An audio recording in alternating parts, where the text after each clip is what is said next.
নমস্কার বন্ধুরা, মিনুর ছোট রান্নাঘরে সকলকে জানাই স্বাগত। সকালবেলা বাজার থেকে কি নিয়ে এসেছে দেখুন, বড় বড় সাইজের চিংড়ি মাছ।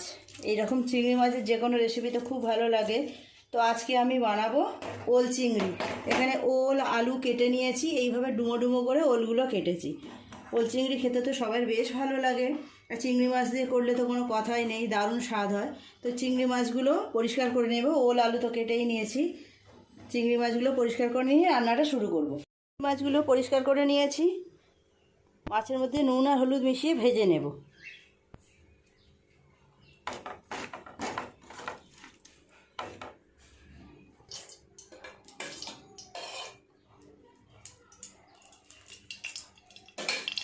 খুব বেশি ভাজবো না, হালকা করে ভেজে নেব।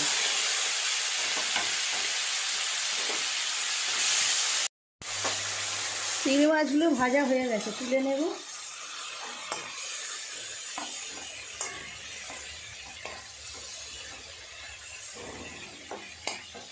এই তেলেই সবজিগুলো ভেজে নেব,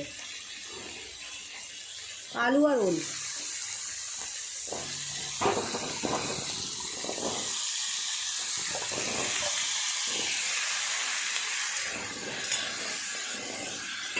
সবজিগুলো ততক্ষণ ভাজা হোক, আমি এখানে একটু আদা টমেটো নিয়েছি, এটা পেস্ট করে নেব। একটা টমেটো আর আদা পরিমাণ মতো। ওল আর আলুটা ভালো করে ভেজে নিলাম। এরপর দিয়ে দেব মশলার পেস্টটা, আদা টমেটো যে পেস্টটা বানিয়েছি। হলুদ গুঁড়ো দেবো পরিমাণ মতো, নুনটা দেবো এই পরিমাণ স্বাদ মতো, আর অল্প একটু দিলাম। 1 চামচ দেবো লঙ্কা গুঁড়ো। খুব ভালো করে সবজির সাথে একটু কষিয়ে নেব। জিরের গুঁড়ো দেবো 1/2 চামচ।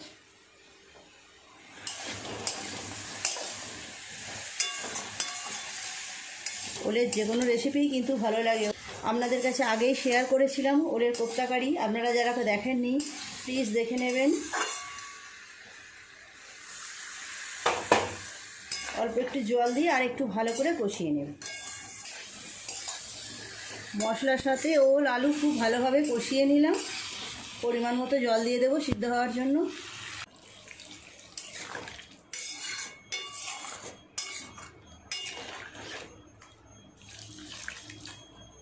ওল আলুটা ভালোভাবে সিদ্ধ হওয়ার জন্য প্রেসার কুকারে দিয়ে দেব।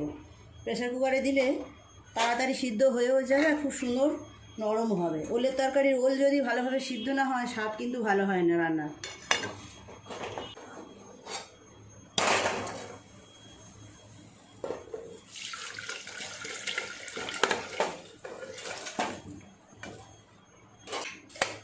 একটা সিটি দেব। একটা সিটি দিয়ে নামিয়ে রেখেছিলাম, ঠান্ডা হয়েছে। এবার ঢাকাটা খুলেছি, খুব ভালোভাবে সিদ্ধ হয়ে গেছে। ঢেলে নেব অন্য জায়গায়।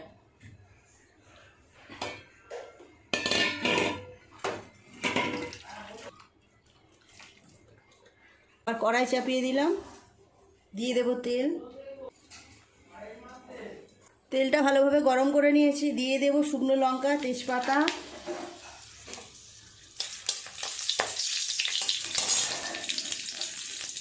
থেতো করে রাখা রসুন।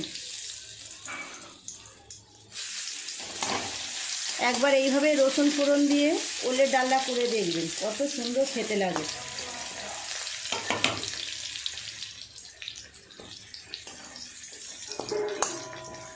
ফোড়নটা ভালো করে ভেজে নিয়েছি, ঢেলে দেবো তরকারিটা।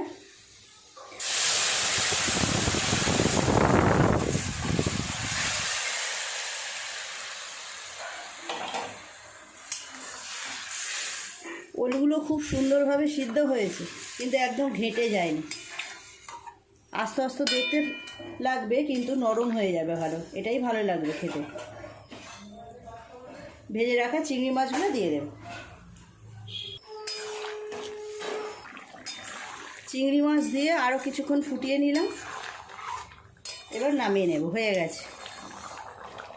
এখন একটু পাতলা লাগছে, এটা ঠান্ডা হলে কিন্তু একদম গাঢ় হয়ে যাবে। অন্য জায়গায় নামিয়ে নেব।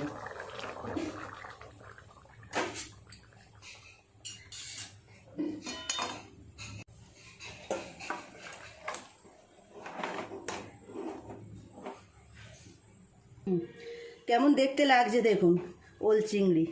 বাঙালি যে সকল খাবারগুলো প্রথম লিস্টে থাকে তার মধ্যে কিন্তু ওল চিংড়িটা থাকেই থাকে। আর এগুলো তো এই সময় খেতে হয়, এই সময় বাজারে প্রচুর ওল পাওয়া যায়।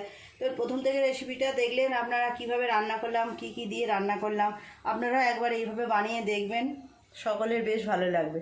প্লিজ বন্ধুরা, রেসিপিটা কেমন লাগলো কমেন্ট করে জানাবেন, ভালো লাগলে একটা লাইক করে দেবেন। আমার চ্যানেলটি এখনও পর্যন্ত যারা সাবস্ক্রাইব করেনি, প্লিজ আমার চ্যানেলটি সাবস্ক্রাইব করে পাশে যে বেল ঘন্টিটা আছে সেটি অবশ্যই ক্লিক করবেন।